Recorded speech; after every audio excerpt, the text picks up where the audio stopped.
નમસ્કાર મિત્રો, સ્વાગત છે તમારું YouTube channel Fun with Learn by Deepa પર. જો તમે પણ શાળા પ્રવેશોત્સવ અથવા કન્યા કેળવણી મહોત્સવ માટે પરફેક્ટ મંચ સંચાલન સ્ક્રિપ્ટ શોધી રહ્યા છો તો આ વિડીયો તમારા માટે ખૂબ જ ઉપયોગી છે. આ વિડીયોમાં તમને સંપૂર્ણ step by step anchoring script મળશે, શરૂઆતથી લઈને અંત સુધી. તો વિડીયોને અંત સુધી જરૂર જુઓ. ચાલો શરૂ કરીએ. કન્યા કેળવણી મહોત્સવ અને શાળા પ્રવેશોત્સવ 2026 સંપૂર્ણ મંચ સંચાલન સ્ક્રિપ્ટ. શરૂઆત. નમસ્કાર.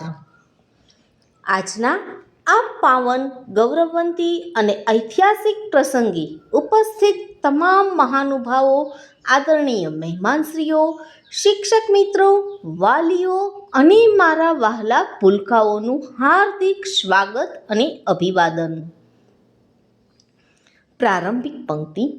એક નવી સવાર, એક નવી શરૂઆત, નવા સપના, નવી ઉમંગ અને નવી પાક. આજે ઉજવાઈ રહ્યો છે શિક્ષણનો આ પાવન ઉત્સવ, કન્યા કેળવણી મહોત્સવ અને શાળા પ્રવેશોત્સવ 2026.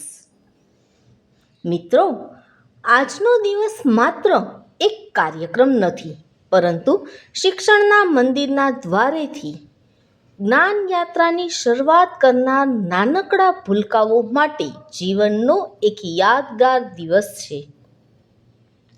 દીપ પ્રજ્વલન. ભારતીય સંસ્કૃતિમાં દરેક શુભ કાર્યની શરૂઆત દીપ પ્રજ્વલનથી કરવામાં આવે છે. હું આદરણીય મહેમાનશ્રીઓને વિનંતી કરું છું કે તેઓ દીપ પ્રજ્વલિત કરીને કાર્યક્રમની શુભ શરૂઆત કરે. આપણે તેમને તાળીઓથી વધાવીએ.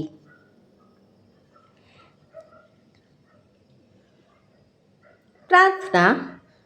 દીપ પ્રજ્વલન બાદ હવે આપણે ઈશ્વરની આરાધના કરી પ્રાર્થના દ્વારા કાર્યક્રમને આગળ વધારીએ.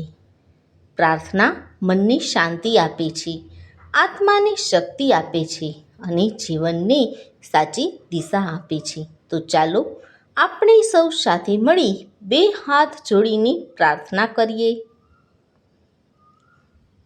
મહેમાનોનું સ્વાગત. રકમ અહીં જુદી અને રિવાજ સાવ નોખા, અમારે મન તો શબ્દ જ માત્ર કંકુની ચોખા. ભારતીય સંસ્કૃતિમાં અતિથિ દેવો ભવનો ભાવ સર્વોચ્ચ છે. આજે આપણા વચ્ચે પધારેલા મહેમાનશ્રીઓનું પુસ્તક અથવા ફૂલથી સ્વાગત કરીએ. પુસ્તક જ્ઞાન, સંસ્કાર અને પ્રગતિનું પ્રતીક છે. બાળકોનું સ્વાગત. હું મહાનુભાવોને વિનંતી કરું છું કે તેઓ હવે નવા પ્રવેશ મેળવનાર નાનકડા બાળકોને આવકારે અને શૈક્ષણિક કીટ અર્પણ કરે. ચાલો તાળીઓના ગડગડાટ સાથે આપણે પણ નાના ભૂલકાઓને વધાવીએ. વિદ્યાર્થી વક્તવ્ય. એક લીલા પાનની જરૂર હોય છે અને આખી વસંત ઘરે લઈ જાય.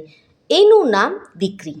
બેટી બચાવો અને બેટી પઢાવો ના સંકલ્પને સાકાર કરતી અને કન્યા કેળવણીનું મહત્વ સમજાવતી અમારી શાળાની દીકરી રિયાબેનને હું પોતાનું વક્તવ્ય રજૂ કરવા આમંત્રિત કરું છું. મિત્રો, તમે તમારી શાળાની થીમ પ્રમાણે અહીં ચેન્જ કરી શકો છો.